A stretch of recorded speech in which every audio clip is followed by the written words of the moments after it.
Disciplinas de la gracia. ¿De qué se trata esto? Suena un poco extraño el nombre, disciplinas de la gracia, porque todos entendemos que, si es gracia, no nos cuesta nada, llegar y echarle. No, cuando hablamos de disciplinas de la gracia, la palabra se refiere a cómo la gracia de Dios transforma nuestras vidas. ¿Por qué? Porque el fin de la gracia es transformar nuestras vidas y moldear nuestro carácter al carácter de Cristo. Entonces, de eso va a tratar esta serie y va a durar hasta febrero, ¿ya? Luego en marzo vamos a comenzar una serie bíblica que va a durar todo el año, que se llama Cristo desde el Antiguo Testamento. Vamos a empezar a predicar desde Génesis en adelante. Así que los que no querían leer la Biblia la van a leer igual entera conmigo. Así que quiero pedirles su mayor compromiso en la asistencia a los cultos y también que ustedes ayuden a mantener el orden del culto. Nuestro hermano Danilo con mucho esfuerzo va a grabar estas series para subirlas a nuestro canal de YouTube y también a la página web, donde hay personas que muchas veces no van a poder estar en los sermones y tengan la opción de ver el sermón completito. Pero para eso necesitamos que los niños se queden tranquilitos, las mamitas vean a los niños y en el fondo estemos en este lugar con la dignidad que se merece. Estamos delante de la presencia del Señor. Como decían los reformadores, estamos coram Deo, delante, cara a cara con Dios.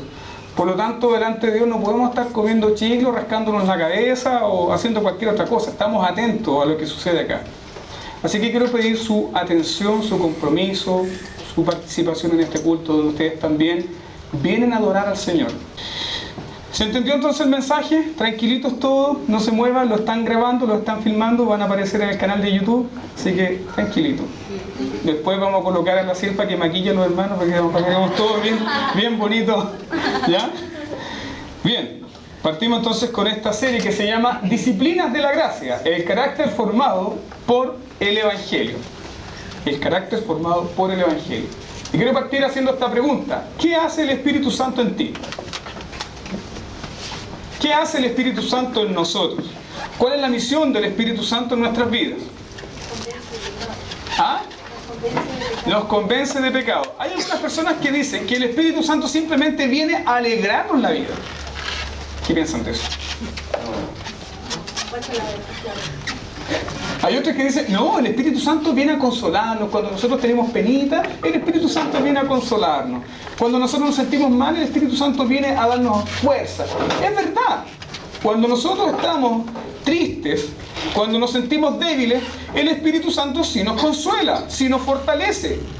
Pero nos consuela y nos fortalece siempre dirigiendo nuestra atención hacia una persona.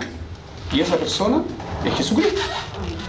Jesús les dijo a los discípulos, no se entristezcan, yo les enviaré otro consolador y ese consolador va a dar testimonio de mí y les va a recordar todas las cosas que yo les he dicho. Por lo tanto, hoy en día hay mucho de esto que predicadores muchas veces enseñan, que el Espíritu Santo es un mero consolador, o que viene como una dipirona para calmarte el dolor, o que viene como una especie de tranquilizante.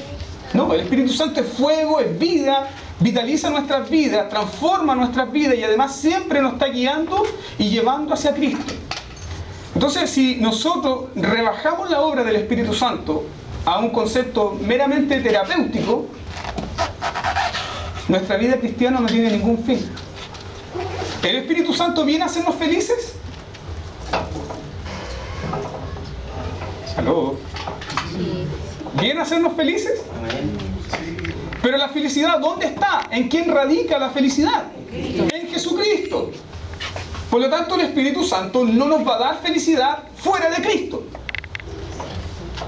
Pero esto también nos anima mucho, porque el Espíritu Santo alumbra hacia nuestras vidas cuánto nos falta, pero también señala y alumbra a Jesucristo. Me gusta poner este ejemplo. ¿Cuántos tienen auto acá? Y los que no tienen van a tener. ¡Amén! ¡Amén! Ya. Bueno, yo generalmente lavo mi auto. A veces me cuesta un poco lavarlo, se nota. Pero cuando lo hago, limpio bien el parabrisas. Y yo creo que me quedó impecable. Pero cuando coloco el parabrisas frente al sol, me doy cuenta que no lo lavé muy bien, porque quedaron varias manchas. Así también es nuestra vida. Cuando estamos frente a frente y cuando nos vamos acercando cada vez más y cada vez más a Jesucristo, podemos ver a través de la luz de Cristo ¿qué? Nuestra mancha.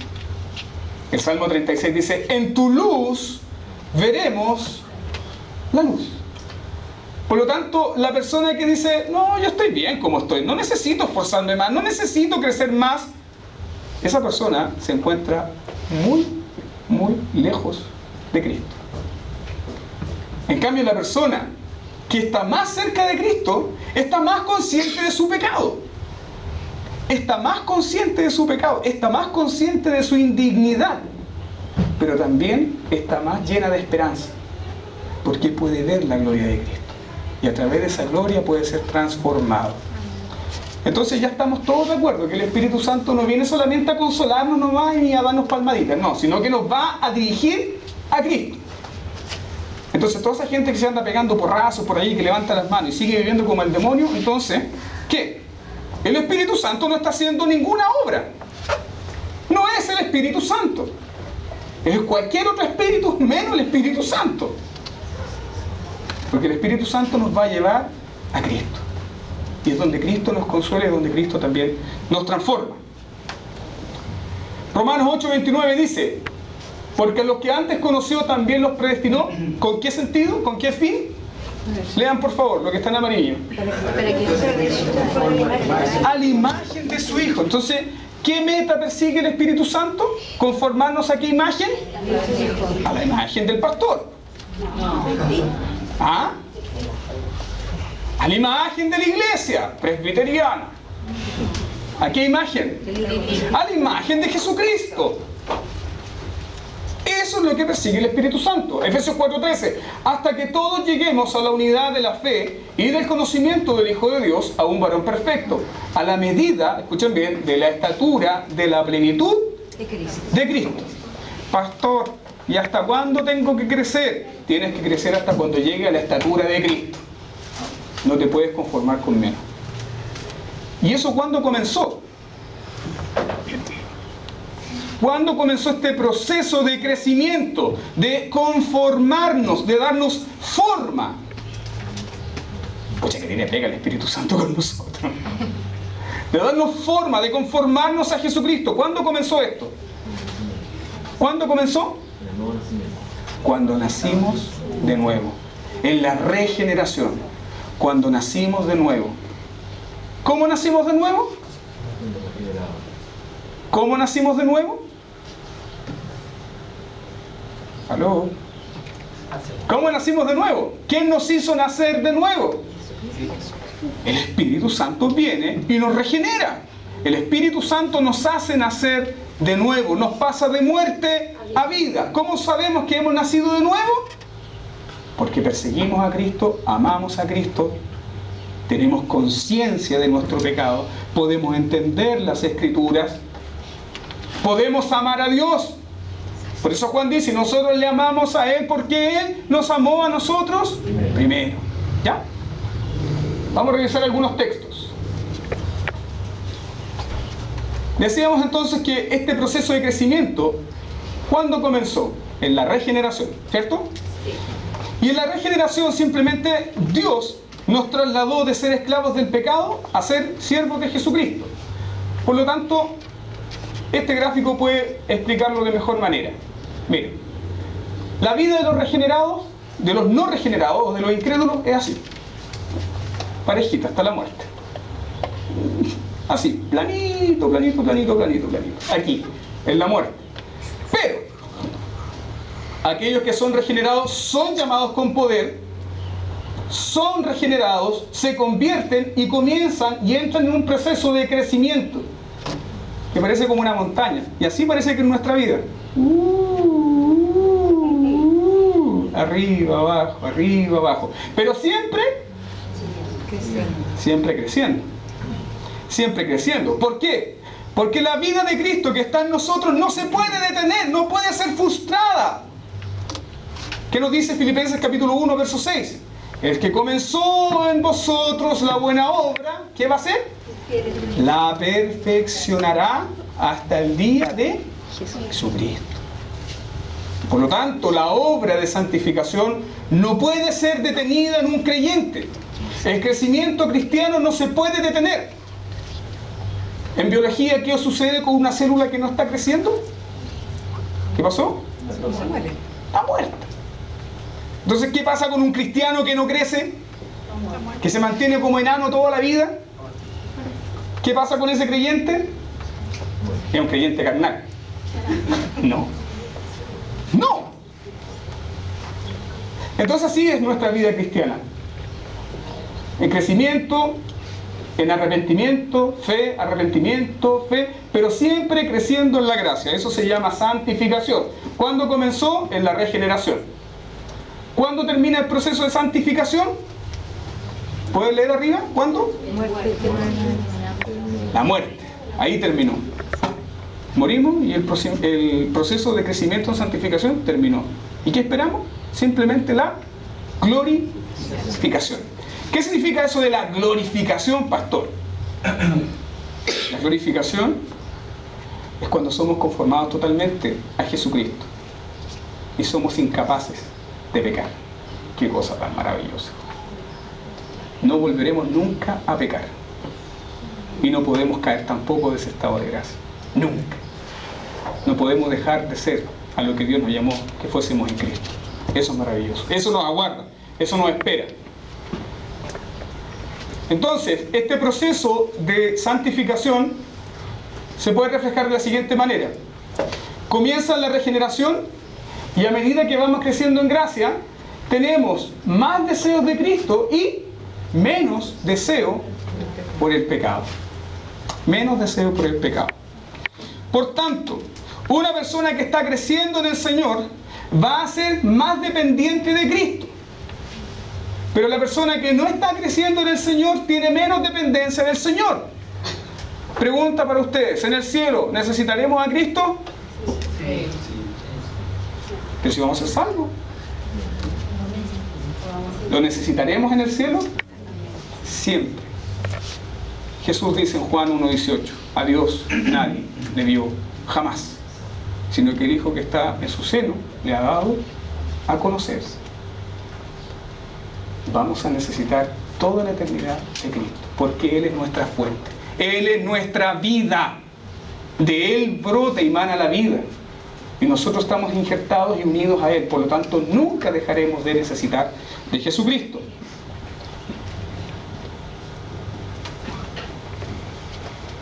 Tito 3:5 dice, nos salvó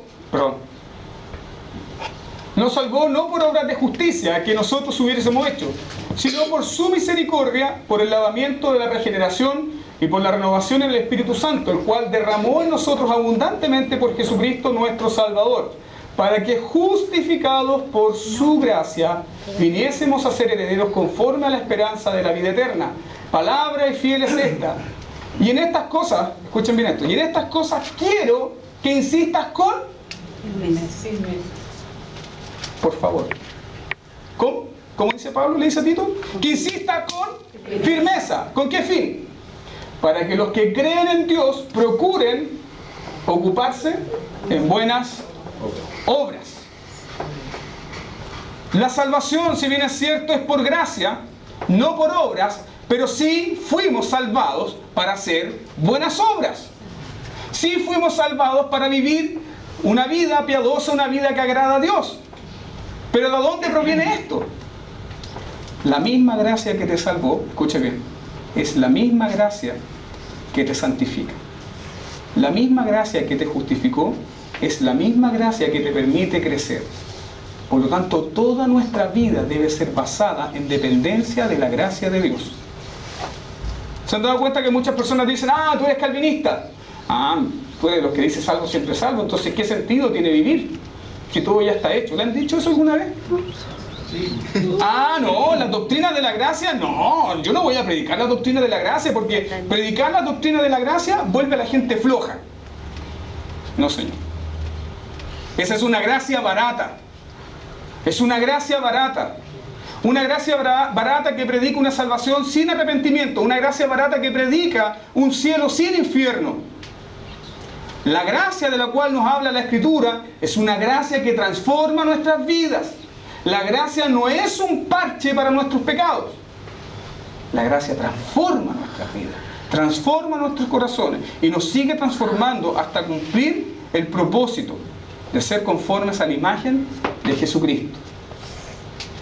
Ante esa pregunta que mucha gente se hace, sí, ¿tú crees en la salvación por gracia? Entonces, ¿qué sentido tiene luchar contra el pecado?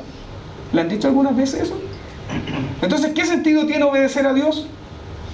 Es que obedecemos a Dios por gracia.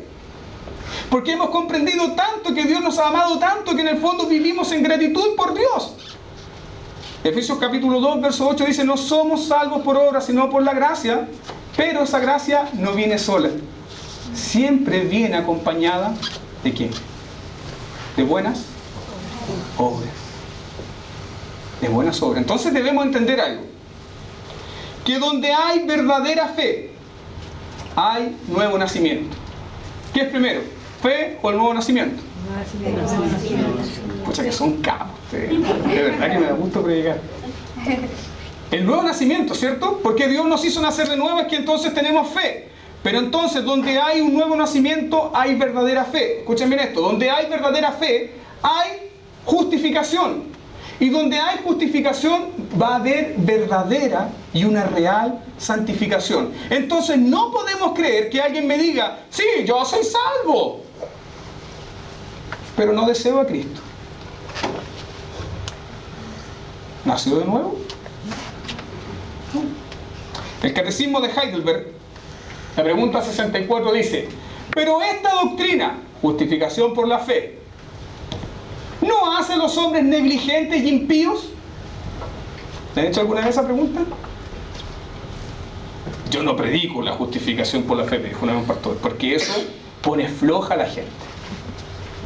No, no es así. ¿Cómo responde este catecismo? No, categóricamente, no.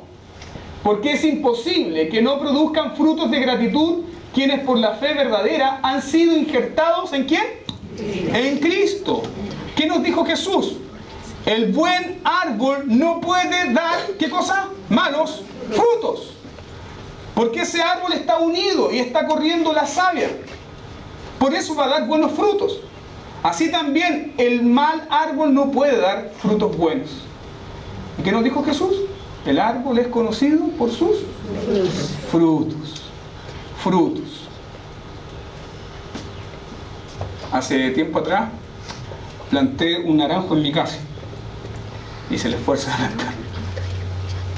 Y mi esposa me decía: pero Néstor, tú le pasáis cortando la hoja. Y yo decía: sí, es que yo quiero que dé luego frutos. Y lo que yo no sabía es que tenía que dejarlo solito al árbol, regarlo, y que los frutos iban a aparecer. Bueno, ahora tenemos 4 naranjas bien bonitas y las cuidamos así porque la tía a cada momento quiere sacarlas. Pero la vida cristiana es así. Mientras estamos unidos a Cristo, los frutos se van a manifestar. No debemos trabajar para esos frutos brotan de estar unidos a Cristo, porque la vida de Cristo fluye a través de nuestras vidas.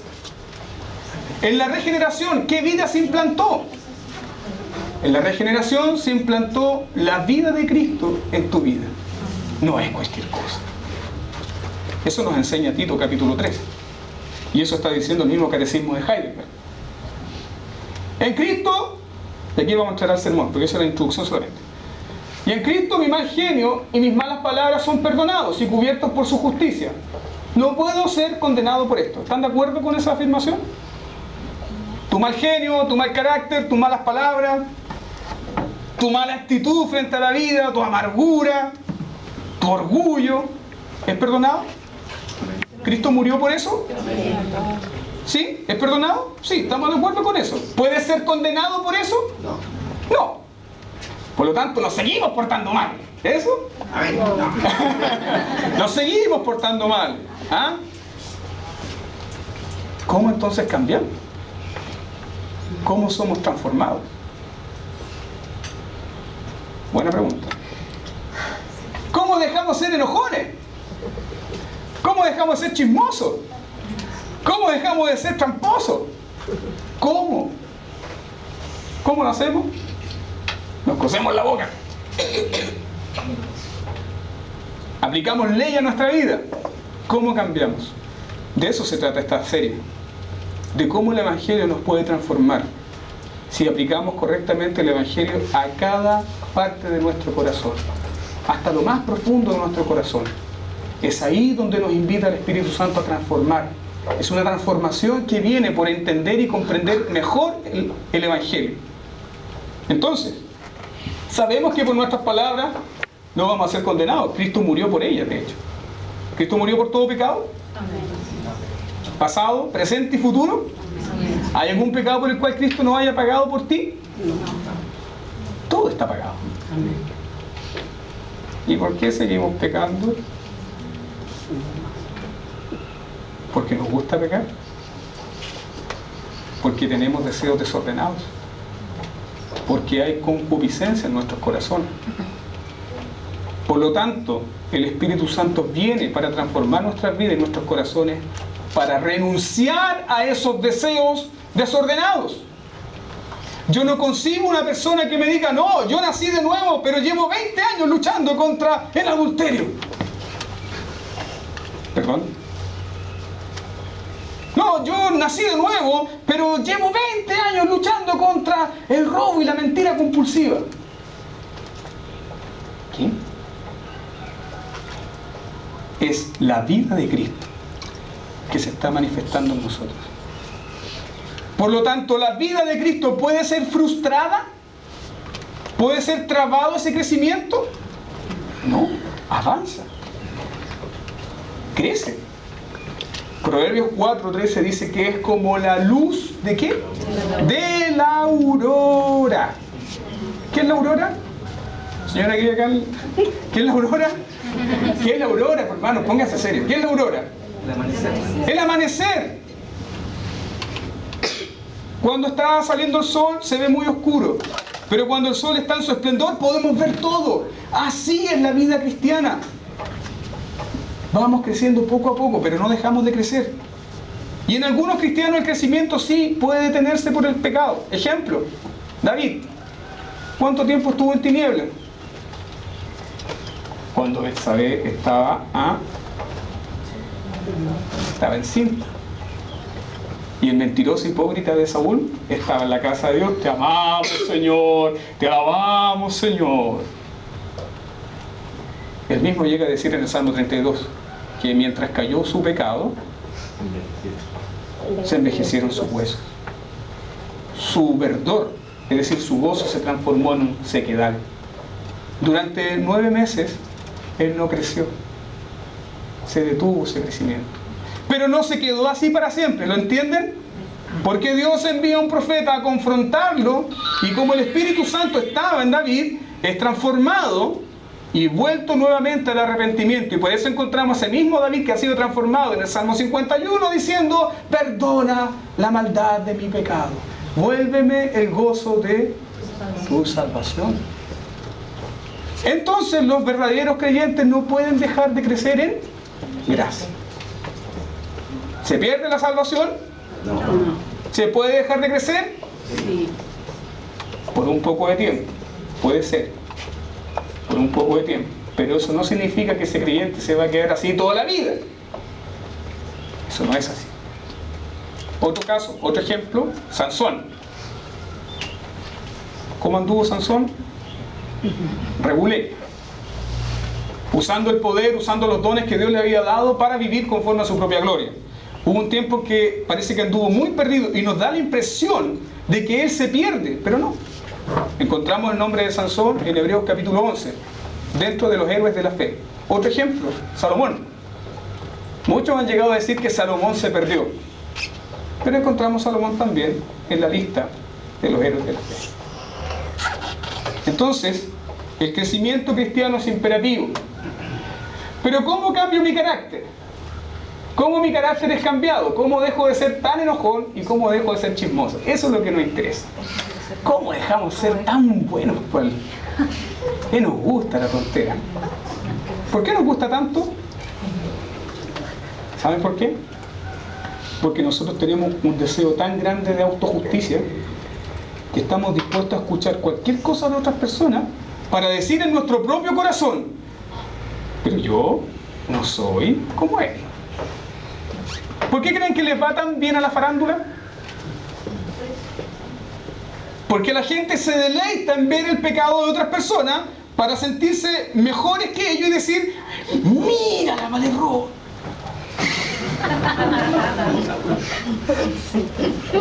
Oye, esto va a ser subido a YouTube, perdóname. Yo no soy como ella. No, somos peores. Por eso nos gusta el cagüín, por eso nos gusta el chisme, por eso nos gusta hablar de otras personas, porque nos gusta medirnos constantemente con otras personas para establecer nuestros patrones de justicia. Ejemplo, el hermano que está acá se llama, le vamos a poner un nombre que no tenga nadie, a ver, Teófilo. ¿Hay algún Teófilo acá? Ya, aquí está el hermano Teófilo. Les presento al hermano Teófilo. El hermano Teófilo, saluden al hermano Teófilo, pues, no sean sin respeto.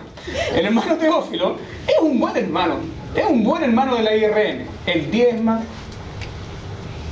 él viene, participa, se está involucrando en todos los programas de la IRM, quiere hacer su discipulado, quiere enseñar, quiere trabajar por el Señor. Pero les cuento un secreto: el hermano tiene mal genio. Es enojón el hermano. Cada vez que yo le pido algo, el hermano se enoja. Y anda siempre con la cara al aire. Eso que yo estoy haciendo con ustedes, ¿qué es? Es pecado. ¿Y saben por qué es tan seductor?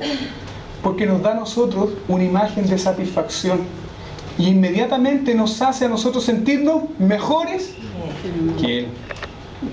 ¿Y qué va a pasar? Cuando una persona ve al hermano Teófilo: ah, no, este hermano es cagüinero. No, este hermano es mal genio. Es así como las iglesias se destruyen. Es así como los grupos familiares se destruyen. Cuando nosotros nos vemos y nos juzgamos a base de patrones humanistas y carnales, y no según la justicia de Jesucristo. El solo hecho de que ustedes como hermanos comiencen a mirarse a partir de obras humanas, de obras de justicia carnal, inmediatamente se han apartado del Evangelio. Y cuando nos hemos apartado del Evangelio es cuando se manifiesta la muerte. Y donde hay muerte, no hay crecimiento, no hay vida. Así que, ¿quiere crecer en el Señor? Sí. La Biblia siempre nos está diciendo: pon, ¿qué cosa? Cuchillo a tu garganta. Pongamos un corvo entero, para no decir nada. Entonces, ¿cómo dejamos de mal hablar? ¿Cómo dejamos el mal genio? ¿Por qué nos enojamos tanto? ¿Por qué somos tan enojones? Enojáis por todo. ¿Ah? ¿Por qué somos tan enojones? ¿Saben por qué? Porque nos creemos personas superiores a cualquiera. Y cuando alguien no hace lo que yo quiero, me frustro y me enojo y le doy rienda suelta a mis emociones. ¿Por qué los niños se enojan cuando no quieren comida? Muchas veces me pasa esto. Yo le digo a la Alice: Alice, siéntate. ¡No! Alice, siéntate. ¡No! Alice, siéntate. ¡No! Siéntate. Y está sentada, pero yo sé que en su corazón ella dice: estoy de pie. Yo sé que en su corazón ella me dice: yo estoy de pie. Y va a llegar un día en que ella no me va a hacer caso y me va a decir: no, papá, y me voy a quedar parado. ¿Qué puede transformar nuestro corazón? ¿Qué puede transformar los deseos más profundos de nuestro corazón? ¿Lo puede hacer la ley? ¿Lo puede hacer el moralismo? Hermano, no fume, hermano, no tome, hermano, vístese aquí, hermano, no adultere, hermano, no mienta, hermano, no fornique. ¿La ley puede transformar? No, la ley no puede transformar a nadie. La ley simplemente nos demuestra cuán pecadores y cuán perversos somos, pero no nos puede cambiar. Lo único que puede transformar nuestras vidas es un nuevo deseo. Porque nuestro corazón está lleno de deseos engañosos. Es un nuevo deseo. Un nuevo deseo puede transformar nuestro corazón. Quiero invitarle a que vamos al libro de Colosenses, a la epístola de los Colosenses. Colosenses capítulo 3.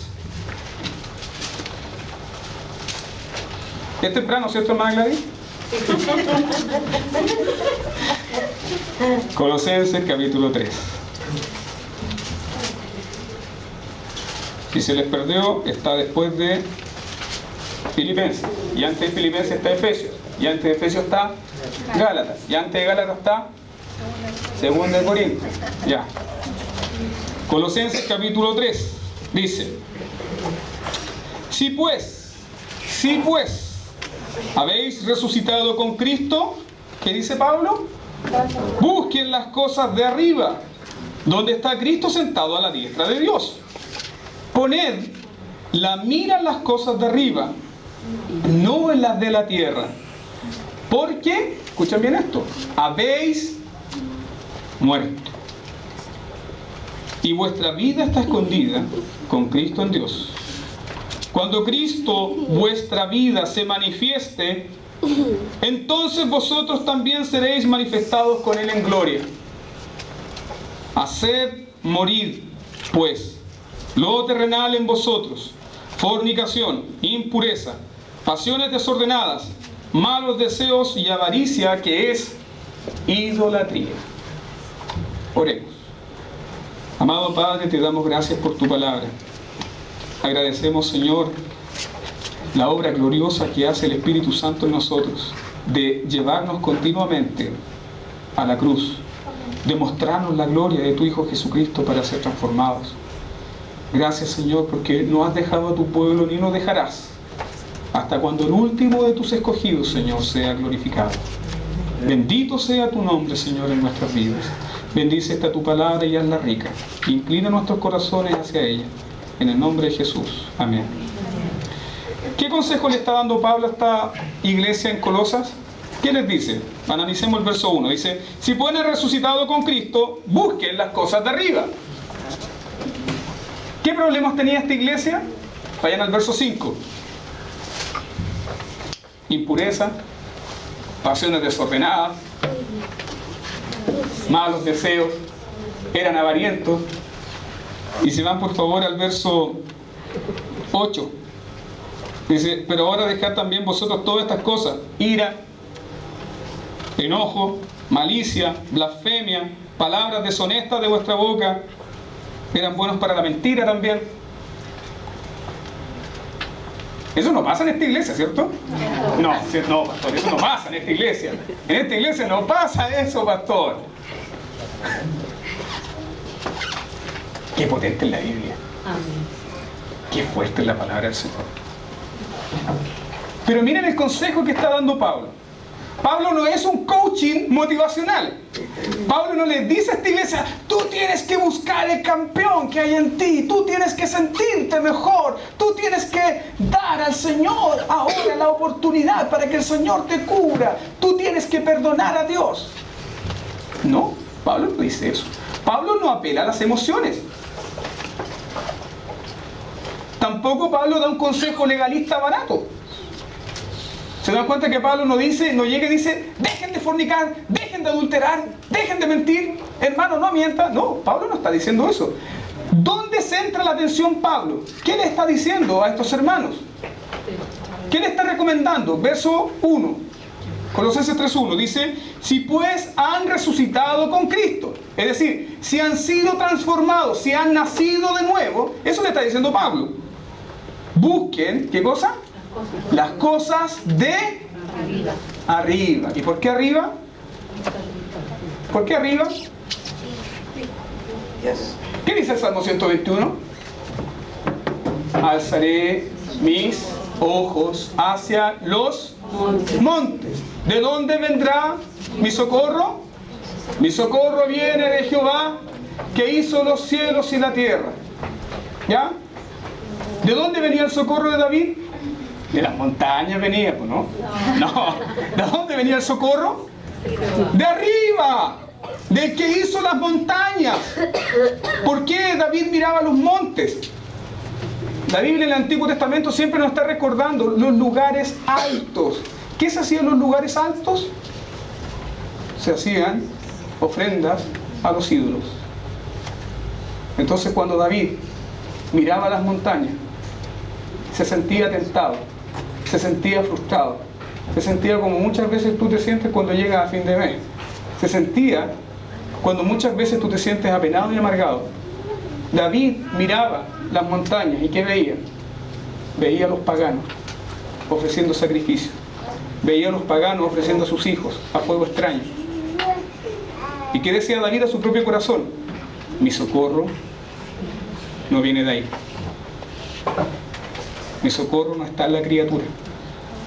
Mi aliento, mi identidad, mi satisfacción más profunda no está en la criatura, está en el Creador que hizo los cielos y la tierra.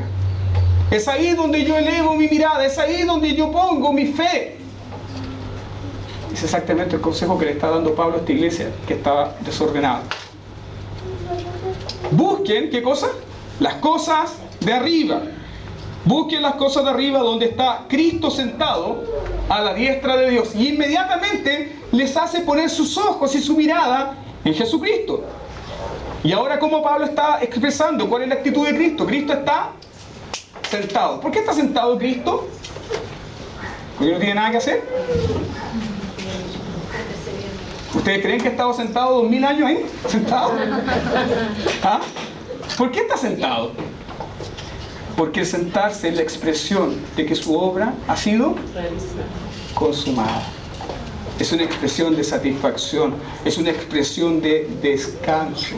Recuerden que Jesucristo es nuestro reposo. Jesús dijo: tomad mi carga, llevad mi yugo y hallaréis descanso para vuestro corazón. Por lo tanto, frente a estos problemas de mal carácter, de mal genio, de idolatría, de envidia, de palabras deshonestas, de adulterio, de fornicación, Pablo no está diciendo un consejo legalista. Pablo le está diciendo a estas personas que busquen su identidad y que vean a Jesucristo. Ahora la figura que coloca Pablo es muy preciosa. Dice: Cristo está sentado a la diestra de Dios. ¿Y qué hace Cristo a la diestra de Dios? Si está sentado, es un rey. ¿Y un rey se sienta dónde? En un trono. ¿Qué dice Hebreos 4:16? Acerquémonos pues confiadamente ¿a qué cosa? Al trono de la gracia. Piensen en esto, es un trono de gracia, porque el rey que se sienta ahí da gracia a su pueblo. No es un trono de condenación. No es un trono donde las personas son condenadas. Es un trono donde las personas son fortalecidas constantemente con la gracia que fluye de Jesucristo. ¿Dónde está tu descanso? En tu bolsillo, en tu familia, en tu trabajo, en tus amigos, en el pastor, en la iglesia. No, pongan su mirada en las cosas de arriba, en Jesucristo, de donde proviene la vida. Por lo tanto, ¿cómo somos transformados? ¿Cómo podemos ser cambiados? ¿Cómo comienza este proceso de cambio? Cumpliendo la ley. No, ya sabemos que la ley no nos transforma. ¿Cómo es que somos santificados? Aquí vamos a pillar a los huelguillanos, vamos a pillar a los nazarenos. ¿Cómo es que somos santificados? La justificación, ¿es por fe o por obras?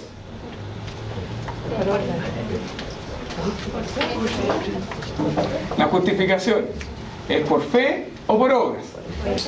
Por fe, ¿cierto? Otra pregunta más compleja. ¿La justificación es un acto declarativo o es infusa?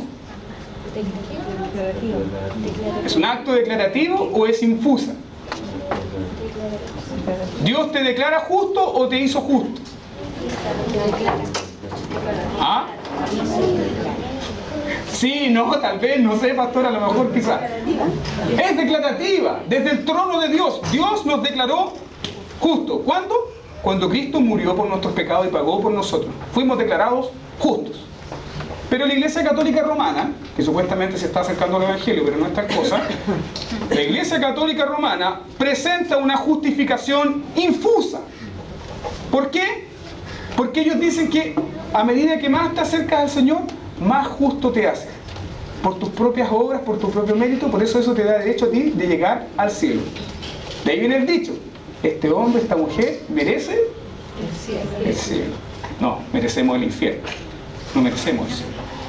Merecemos la ira de Dios. Por lo tanto, la santificación es por obras o por fe. Hay algunos que dicen, la verdad es que nosotros para la santificación no tenemos que hacer nada. Tenemos que sentarnos, tenemos que cruzarnos de brazos y esperar que del cielo venga la santificación y vamos a ser transformados. Es una actitud quietista, muy pasiva. ¿Es así como somos santificados? No, porque la Biblia habla de una lucha. La Biblia habla de esforzarse, de luchar, pero no nos esforzamos en base a nuestros méritos, nos esforzamos en la gracia, nos esforzamos en Jesucristo. Por lo tanto, la santificación viene por medio de la fe, pero es una fe que va acompañada de obras. Pero ¿quién produce esas obras? ¿Quién? ¿Nosotros? Pablo nos enseña, en la epístola a los Filipenses, que Dios produce en nosotros el querer como el hacer por su buena voluntad. Por lo tanto, escuchen bien esto, la santificación fluye de la justificación. ¿Lo repito? La santificación fluye de la justificación. El motor para crecer, el motor para buscar la santidad no es el temor, no es el miedo, no es el cumplir la ley, es la gloria de Cristo.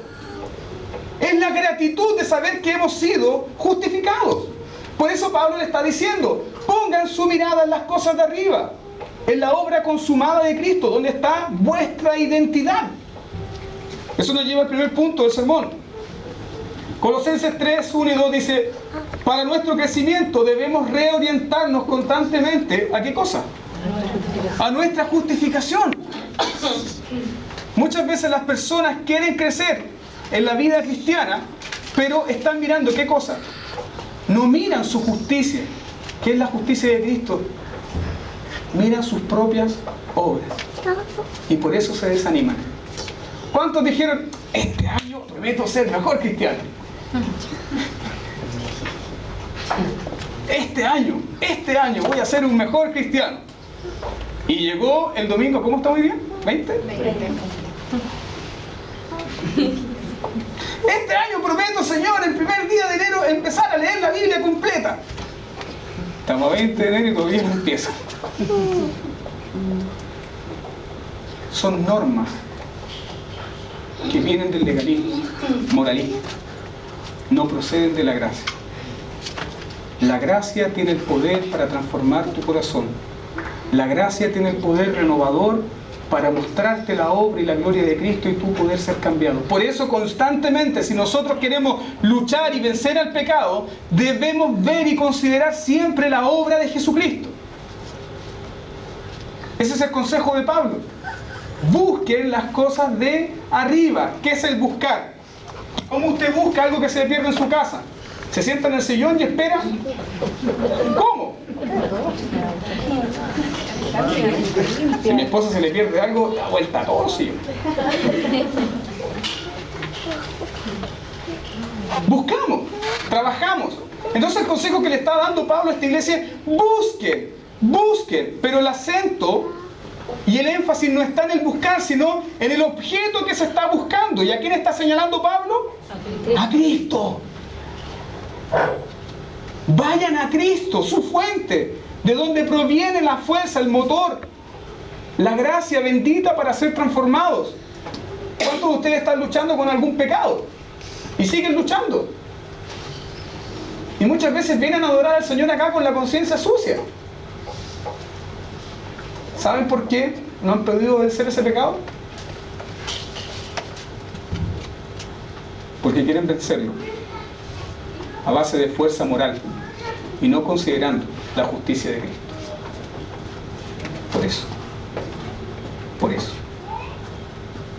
Y en el fondo, es porque ustedes no creen que la presencia de Cristo en sus vidas es real. Y el pecado les da ese engaño. Y es porque también el pecado parece mucho más glorioso que el mismo Cristo. Por eso la obra del Espíritu Santo es tan maravillosa, porque abre nuestros ojos y nos permite ver la gloria del Señor.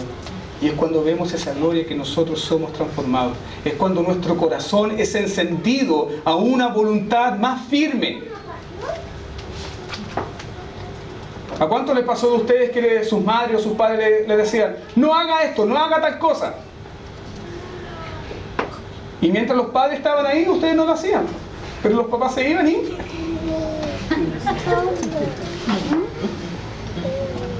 Ojo con lo que voy a decir.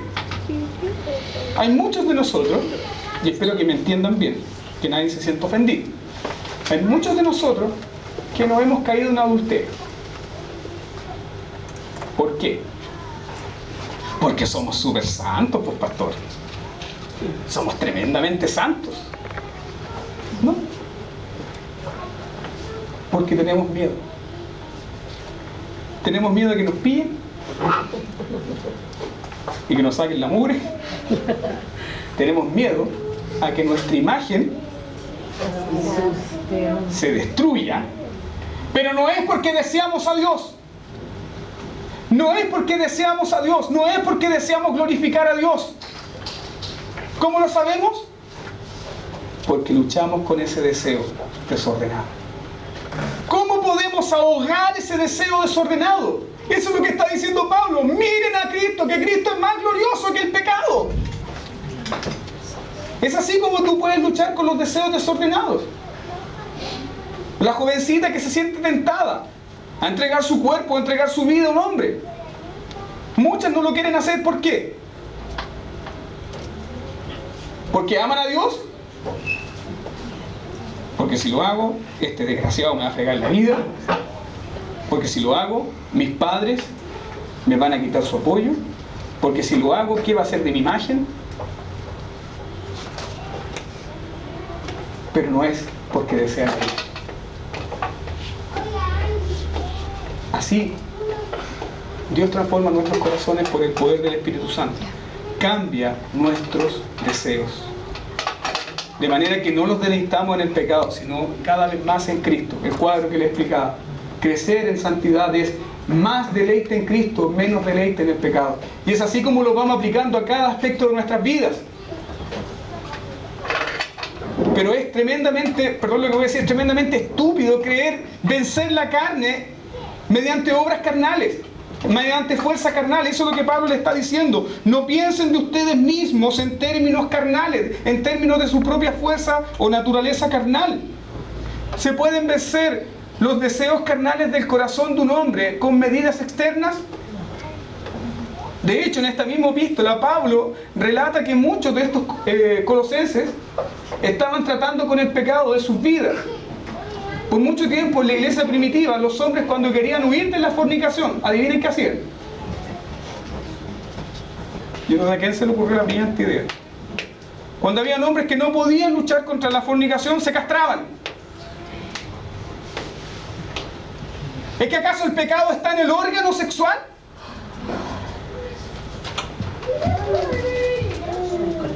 Y los pobres, después que hacían eso, se daban cuenta que seguían pecando. Son los deseos que tienen que ser transformados. Son los deseos que deben ser transformados. No sacamos nada con resistirnos muchas veces. Hoy prometo no decirlo otra vez. Y nos mordemos la lengua. Pero mientras nos mordemos la lengua, tenemos el deseo en nuestro corazón. ¿Cómo se transforma eso? Mirando, viendo la justicia y la gloria de Cristo. Vamos por favor a los versos 3 y 4. El crecimiento viene cuando fundamentamos nuestra justificación. Ahí comienza este crecimiento, cuando fundamentamos nuestra justificación, cuando entendemos ¿Qué es la justificación? Cuando comprendemos la obra gloriosa que Cristo ha hecho en nuestras vidas. Cuando nos apropiamos de la justicia bendita que es la justicia de Cristo que ha sido puesta a tu cuenta. Pablo en Romanos 8:5 dice lo siguiente, que los que son de la carne piensan en las cosas de la carne, pero los que son del Espíritu en las cosas del Espíritu. ¿Qué significa eso, pensar en las cosas de la carne? No es que estemos pensando todo el día en comer un churrasco, no. Se refiere a nuestra naturaleza pecaminosa. A nuestra naturaleza pecaminosa. Y es ahí donde muchas veces nosotros experimentamos caída y tropiezo. Porque queremos vivir la vida cristiana en nuestra naturaleza carnal y no se puede. Había un misionero que se llamaba David Brainerd, que era yerno de Jonathan Edwards. Jonathan Edwards fue un gran teólogo que comenzó el gran movimiento del despertar o el gran avivamiento. De hecho, uno de sus sermones más famosos es Pecadores en manos de un Dios airado. Y era un viejito que ni siquiera predicaba eufórico, leía los sermones. Pero cuando leía los sermones caía la presencia del Señor tan fuertemente que la gente que estaba escuchando decía: Señor Edward, por favor, no nos siga predicando esto porque el infierno se ha abierto bajo nuestros pies. Eran hombres que amaban al Señor. Y él tenía un yerno que se llamaba David Brainerd, y ese joven a los 29 años partió con el Señor, pero antes rindió su vida y ofrendó su vida para predicar a los indios pieles rojas.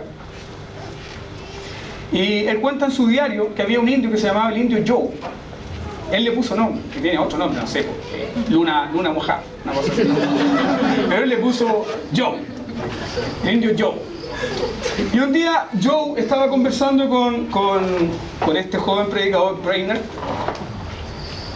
y le decía este indio: dentro de mí hay dos perros. Hay un perro negro y un perro blanco. Y siempre están peleando. Y Brainerd le dice: ¿y quién gana la pelea? Y el indio le dice: el que alimento más. Ese es el que gana la pelea. Al que alimento más. Pablo nos dice y nos enseña en Gálatas capítulo 5 que nuestra naturaleza pecaminosa tiene conflicto ¿con qué? Con nuestro espíritu. Siempre hay una lucha constante, siempre nos vemos en medio de esta lucha. Ahora, ¿qué es lo que va a prevalecer? Si piensan conforme a la carne, van a morir, pero si piensan conforme a las cosas del espíritu, van a vivir. El ocuparse de la carne es muerte, el ocuparse de esta naturaleza pecaminosa es muerte, pero el ocuparse del espíritu es vida y paz.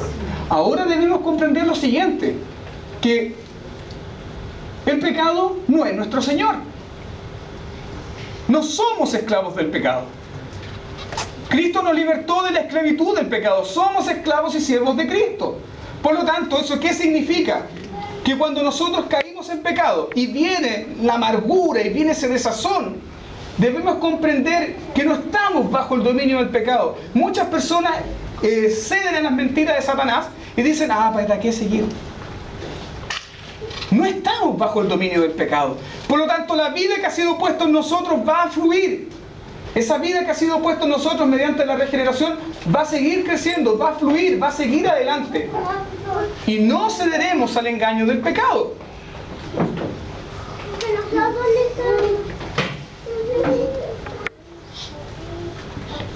¿Podemos entender entonces que la santificación fluye de la justificación?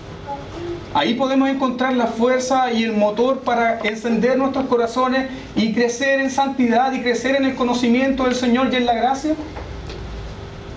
A medida que más estamos seguros de que hemos sido justificados, más buscamos al Señor y más basamos nuestra identidad en Cristo. Colosenses 3:5: el resultado es la muerte de los deseos desordenados, de felicidad y comodidad fuera de Cristo. Por eso debemos conectar el versículo 4, dice: cuando Cristo vuestra vida se manifieste, entonces vosotros también seréis manifestados con Él en gloria. Es así como fundamentamos nuestra justificación. Que la vida que tú tienes no es tu vida, es la vida de Cristo. ¿Es eso poca cosa?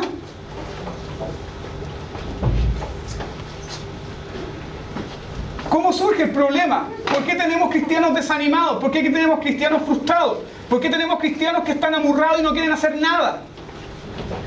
¿Por qué no encontramos hoy en día con iglesias, con cristianos que no quieren ofrendar sus vidas a Cristo, no quieren vivir para Cristo? ¿Por qué? Porque se siguen mirando el ombligo. ¿Y por qué no quieren mirar a Cristo? Porque siguen mirándose bajo patrones carnales. Vamos por favor a Filipenses capítulo 3. Muchas gracias. Decíamos que hay que fundamentar nuestra justicia. Nuestra justificación debe ser alimentada, debe ser fundamentada. Es la justicia de Cristo que está en tu vida, que ha sido puesta a tu cuenta. Por eso Dios te recibe, por eso Dios te ama, por eso Dios te trata con tanto cariño y con tanto amor paternal. Porque la justicia de santa de su Hijo está sobre ti. Y eso debe producir en ti un cambio. No ser cristianos pingüinos. Gloria a Dios, gloria a Dios.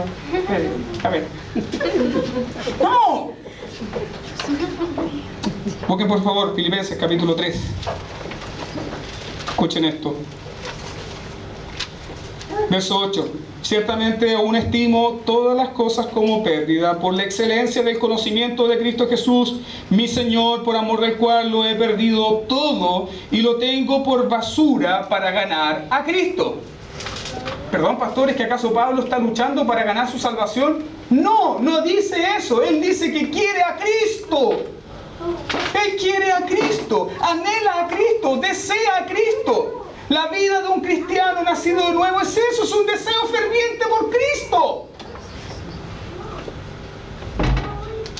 ¿Anhelas a Cristo? Dice Pablo, todo lo tengo por basura. Mi conocimiento, mi origen judío de la tribu de Benjamín, circuncidado al 8º día, fariseo de fariseos y en cuanto a la ley irreprensible, Pablo dice, eso es basura. A mí lo que me interesa es Jesucristo porque de Él brota mi vida. Sigamos leyendo, verso 9. Y ser hallado en Él, no teniendo, ¿qué cosa? Mi propia justicia. Dice que es de Dios por la fe, a fin de conocerle. Perdón, ¿es que acaso Pablo no lo conocía? ¿Pablo conocía a Cristo? ¿Lo conocía? Sí. Pero recordemos que nuestra santificación es progresiva. Y decíamos que en el cielo íbamos a necesitar de Cristo.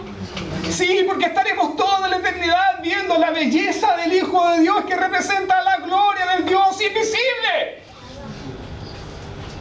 Eso es maravilloso. Por eso necesitamos anhelar más de Cristo, perseguir a Cristo. Porque solo así nuestros corazones pueden ser transformados. Solo así podemos ahogar los deseos desordenados que hay en nuestro corazón. El deseo desordenado no lo vas a ahogar tratando de servir a la iglesia. ¿Por qué? Porque estás atacando el hecho, pero no el deseo. Por eso muchas personas se enfrían en las iglesias y no encuentran nada atractivo.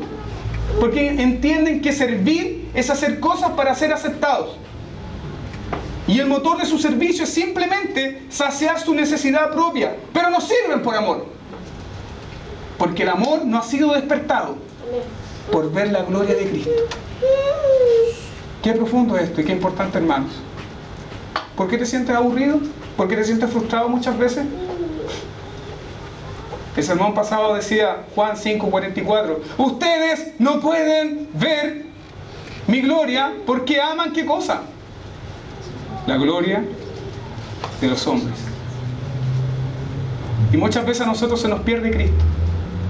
¿Y por qué se nos pierde? Porque no lo estamos contemplando, no lo estamos mirando, no estamos basando nuestra identidad en Él, nuestra justicia en Él, sino que queremos la gloria de los hombres. Si el pastor me considera, estoy bien. Si los hermanos me saludan, estoy bien. Si yo sirvo a la iglesia, estoy bien. No. Te vas a secar. Vas a hacer las cosas por un mozo, pero no por un deseo ferviente de glorificar a Dios. a fin de conocerle y el poder de su resurrección. Escuchen por favor esto. Pablo clama por conocer a Cristo, y algo mucho más potente dice, y el poder de su resurrección. ¿Qué está diciendo el apóstol? Está diciendo, anhelo estar más cerca de Cristo y experimentar y crecer, porque el mismo poder, escuchen bien esto, el mismo poder que levantó a Cristo de los muertos es el poder que está en tu vida transformándote. No puede ser frustrado. Ni la misma muerte pudo detener a Cristo en el sepulcro. Por lo tanto, el poder que nos está santificando a nosotros es el poder que levantó a Cristo de los muertos. Gloria a Dios. Por eso necesitas más de Cristo. Por eso necesitas verlo a Él. Por eso necesitas contemplarlo a Él. Por eso necesitas amarlo a Él. Renunciar a tus logros, renunciar a tu falsa justicia. Renunciar a tus deseos desordenados. No de una manera legalista o moralista, sino porque Cristo es más glorioso que el pecado. Sino porque Cristo es más glorioso de tu deseo de ser reconocido.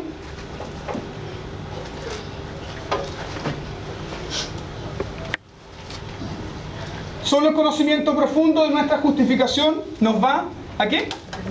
A cambiar. Ya lo entendimos. Entonces la santificación, ¿cómo se logra en nosotros el crecimiento cristiano? Debemos considerar siempre la justicia de Cristo. Debes considerarte a ti como alguien justo, como alguien que ha sido hecho justo por la justicia de Cristo, como alguien que ha sido declarado justo por la justicia de Jesús, como alguien que es recibido en el trono de Dios por los méritos de Cristo. Ver y comprender la gloriosa obra de Jesús. Y es ahí donde tu corazón puede ser enardecido para servir a este Rey glorioso. Antes no. Volvamos a Colosenses capítulo 3.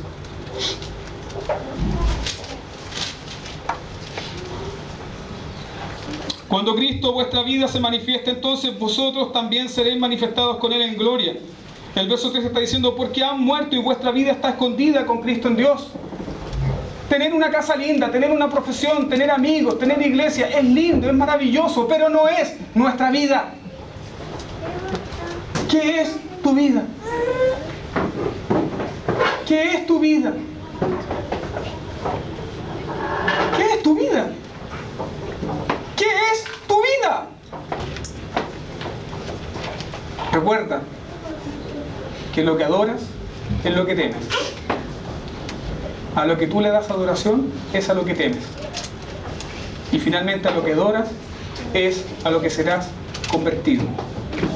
Por eso Salmo 114 dice que los ídolos tienen ojos y no, tienen boca y no, tienen manos y no.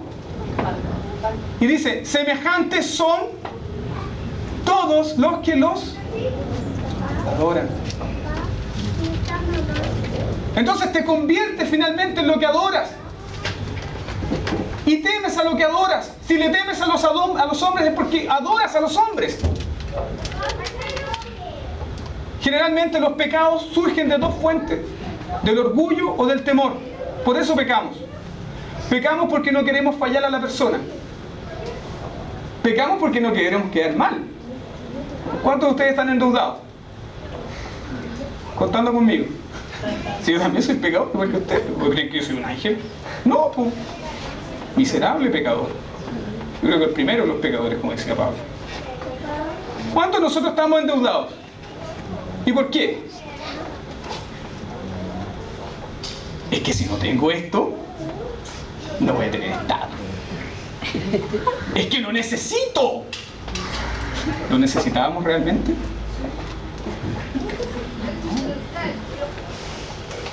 Los deseos desordenados, las malas pasiones vienen de encontrar deleite en cualquier cosa que no es Jesucristo. La fuente del pecado es el temor a los hombres, o el temor a cualquier otra cosa, o muchas veces el orgullo. Y la única forma de combatirlo es tener un deseo más profundo por Jesucristo mismo. Por eso David en el Salmo 51 dice, vuélveme el gozo ¿de qué? De tu salvación. ¿Saben por qué había transformado el gozo en la salvación David? ¿Por qué lo cambió? Por una noche de lujuria y de adulterio con Betsabé. Y eso es horror, eso es horroroso, porque David le está diciendo a Dios mismo: es mejor el pecado, es mejor el adulterio que tú. Y no nos asombremos que nosotros hacemos exactamente lo mismo. Es mejor tener la amistad de esta persona que servir al Señor. Es mejor tener la gloria de esta persona que tener la gloria de Cristo. Es mejor mi enojo, mi mal carácter, que la paz y la gloria que Cristo me puede dar. Es mejor chismear que motivar y dar palabras de gracia. Solo seremos transformados si tenemos una correcta comprensión de nuestra justificación. ¿Qué hace la justificación en nosotros? Nos da una posición, nos da una identidad y además nos da el privilegio de ser llamados hijos de Dios, con todos los derechos que un hijo tiene. Es ahí donde la fe debe crecer y permanecer firme. 2 Corintios 3:9. Porque si el ministerio de condenación fue con gloria, ¿a qué ministerio de condenación se refiere?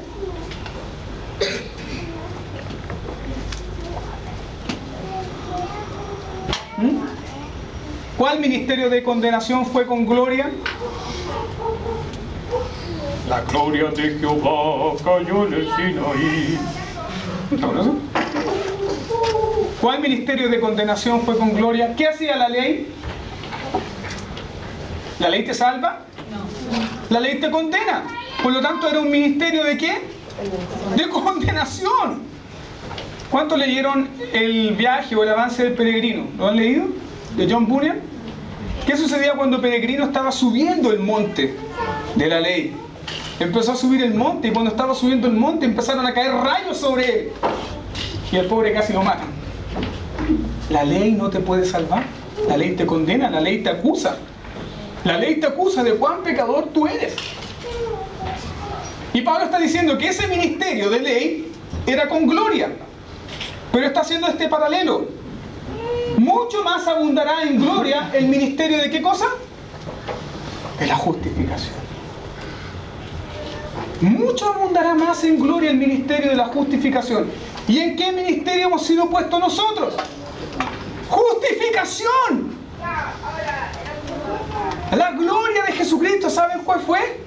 Ir a la cruz y morir por su pueblo y entregarle su justicia. La gloria de Jesucristo fue ser desnudado para cubrirte. La gloria de Jesucristo fue no ser escuchado para que tú seas escuchado. La gloria de Jesucristo fue beber vinagre y hiel y la ira de Dios para que tú no puedas experimentar la ira de Dios. Por eso es un ministerio mucho más glorioso.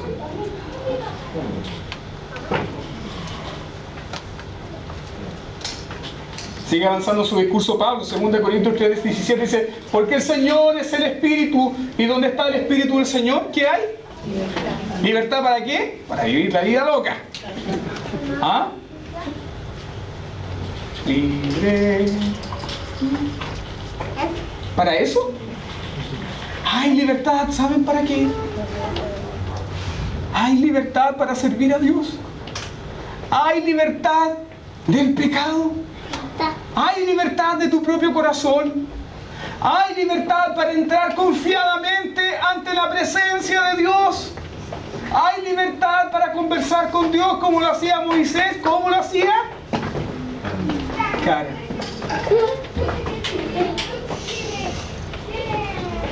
¿Sabes, querido hermano?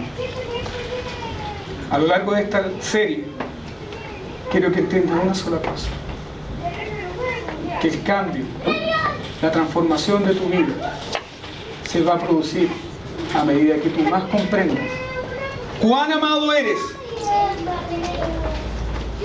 cuán aceptado eres en Jesucristo, que la justicia gloriosa de su Hijo te ha cubierto. Por lo tanto, Dios te ha hecho su Hijo para que vivas para su gloria. 1 Corintios 3:18 dice: por tanto, nosotros todos, mirando a cara descubierta, como en un espejo, la gloria del Señor, dice que somos transformados. Entonces, ¿cuándo viene la transformación? ¿Cuándo sucede la transformación de nuestros corazones? ¿Cuándo? ¿Cuándo? Cuando entendemos y vemos la gloria de Cristo. Cristo es tu gloria, Cristo es tu justicia, Cristo es tu identidad, Cristo es tu vida. Es por eso que debes odiar el pecado. No porque temes fallar a los hombres, sino porque temes fallarle a un Dios tan amoroso y tan gracioso que te amó y entregó a su Hijo, y la vida de su Hijo costó su salvación. Por tanto, todos nosotros, mirando a cara descubierta como en un espejo la gloria del Señor, somos transformados de gloria en gloria en la misma imagen como por el Espíritu del Señor. Pablo dice, porque donde está el Espíritu, allí hay libertad. Amén. Allí hay libertad para servir. Allí hay libertad para entregarte. ¿Por qué libertad? Porque Cristo te ha hecho libre de tu propio pecado y te ha hecho libre de los hombres. No tienes que deberle nada a nadie. Puedes servir a los hombres de manera desinteresada, no esperando nada de ellos. De la misma forma que te amó Cristo. El amor todo lo sufre, el amor todo lo puede, el amor todo lo soporta. El amor todo lo sufre. Cristo sufrió la muerte por ti, porque te amó. Cristo todo lo soportó, porque te amó. De igual manera nosotros podemos soportar y podemos sufrir, porque el amor de Cristo está en nosotros por su Espíritu. Y la esperanza no avergüenza, porque el amor de Dios ha sido derramado por su Espíritu Santo en nosotros. Pónganse de pie, queridos hermanos.